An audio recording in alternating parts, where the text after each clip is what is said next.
I'm Ben Meiselas from the MeidasTouch Network, and this is a breaking news alert. Former Attorney General Bill Barr, under the Trump administration, in a new interview, said that he believes that the Department of Justice currently has the evidence that they need to indict Donald Trump. Play this interview with PBS. If the Department of Justice can show that these were indeed very sensitive documents, which I think they probably were, and also show that the president consciously was involved in misleading the department, deceiving the government, and playing games after he had received the subpoena for the documents, those are serious charges. That's a serious That's serious. That's a serious well, enough crime. I said that I personally think that they probably have the basis for legitimately indicting the president. I don't know. I'm speculating. You're speculating. Yeah. But given what's gone on, I think they probably have the evidence that would check the box. They have the case. And if they have it, should they? That's a decision for... if you were AG, would you? I'm not going to get into that. Do you think they will? I think it's becoming increasingly more likely. Now that is Donald Trump's Attorney General Bill Barr saying what Donald Trump did was incredibly wrong. What Donald Trump did is illegal, and he believes it is increasingly likely that the Department of Justice is moving towards an indictment. And I agree with Bill Barr. I can't believe I'm saying that. I agree with what Bill Barr is saying there. And in the same interview, Bill Barr also said that Trump was a failure. He should not run again. He's a divisive figure and a failure. Here, play this other clip of Bill Barr, then let's talk about it in a moment. He didn't do that. He failed. He didn't do what the whole country hoped, which that he would rise to the occasion and rise to the office, and he didn't do that. So he's had his chance. He obviously does not have the qualities necessary to unite the party, which is the first step on the road back, and he should stand aside. So in addition to Bill Barr saying that in a new interview that he just gave with PBS, Mike Pompeo, the former CIA director under the Trump administration and former Secretary of State under the Trump administration, subtweeted at Donald Trump because he's too cowardly just to say Donald Trump's name. But this is what Mike Pompeo said in a statement today. "We were told we'd get tired of winning, but I'm tired of losing.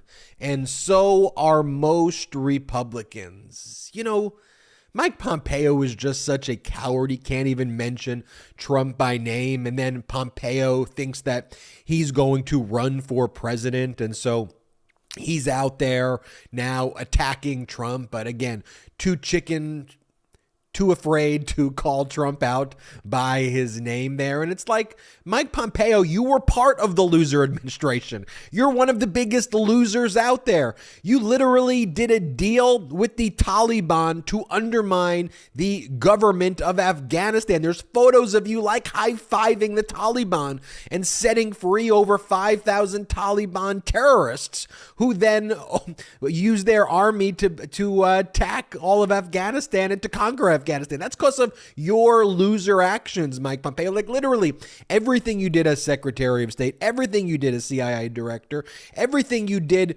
when the election results were known that Donald Trump lost. I remember so vividly that press conference you gave. Here, I'm going to play the clip right now where when you were asked, would there be a peaceful transition of power? And you said, well, why would there be a transition?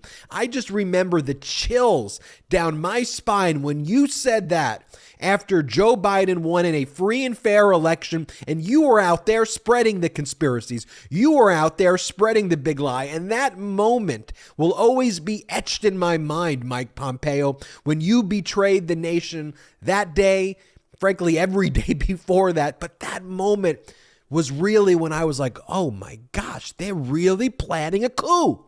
Play the clip. Is the State Department currently preparing to engage with the Biden transition team? And if not, at what point does a delay hamper a smooth transition or pose a risk to national security?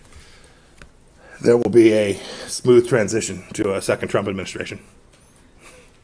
So what we have here is Bill Barr, Mike Pompeo, all people who were complicit turning on Trump. But let them turn on Trump. Well, back to Bill Barr for a moment. When Bill Barr says, I personally think that the Department of Justice has the basis for legitimately indicting Donald Trump. They do. We've been saying that here.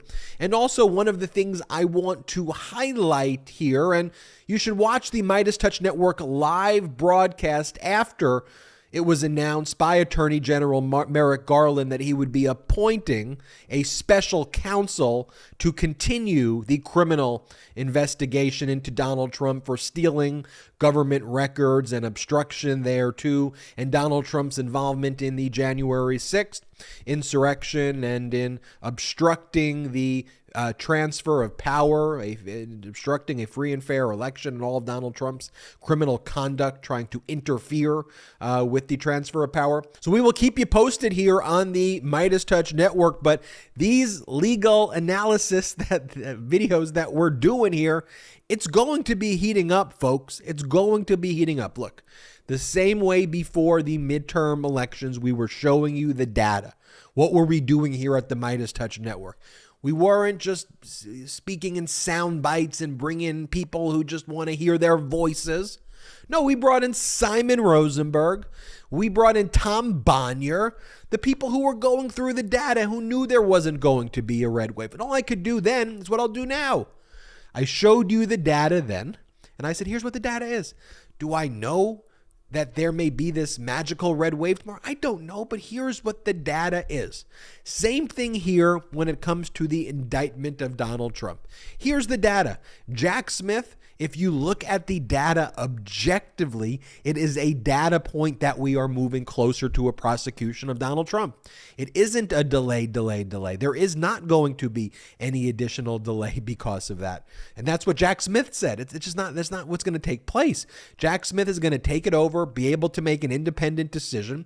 And Jack Smith is the kind of person who, if he thought he wasn't going to be able to indict, he wouldn't take the case. He wouldn't take a case like this. That Jack Smith has an impeccable career. Why would he take a case that he knows is going to be a loser? That's just not who Jack Smith is. That's what Karen Friedman-Agnifilo said as well. Check out that full interview, will you? But there you have it. Bill Barr. I personally think that they have the basis, the DOJ has the basis to indict Donald Trump. I think that's going to happen, folks. I think it's going to happen. I'm Ben Meiselas from the MeidasTouch Network. Hit the subscribe button. We're on our way to 1 million subscribers. We just passed 700,000 subs. We're growing rapidly. It's free to subscribe. Also, check us out on Patreon. Go to patreon.com/MeidasTouch. Become a patron. We're not funded by any millionaires or billionaires or outside investors who fund the both sides media. None of that here. We are purely funded by your generosity. So we're accountable to you, 100% independent. No matter where you are in the world, go check it out. Patreon.com/MeidasTouch. Patreon.com/MeidasTouch. Until next time, I'm Ben Meiselas. At MeidasTouch, we are unapologetically pro-democracy, and we demand justice and accountability. That's why we're spreading our message to Convict 45. That's right, gear up right now with your Convict 45 tees and pins at store.MeidasTouch.com.